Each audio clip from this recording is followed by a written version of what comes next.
Merhaba arkadaşlar, nasılsınız؟ سلام دوستان، حالتون چطوره؟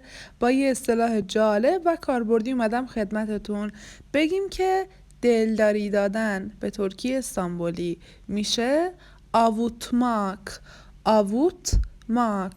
بریم تو مثال یاد بگیریم. Ablamın çocuğu öldükten sonra ben onu avuttum. Abla یعنی خواهر بزرگتر، çocuk یعنی بچه، ölmek یعنی فوت کردن، مردن، sonra یعنی بعد، ben یعنی شخص من، o یعنی او، اونو یعنی اون را. avuttum دلداری دادم. میگم که بعد فوت بچه خواهرم من اونو دلداری دادم. ablamın çocuğu öldükten sonra ben onu avuttum. پس avutmak یعنی دلداری دادن. خیلی اصطلاح جالبیه، حتما یاد بگیرید.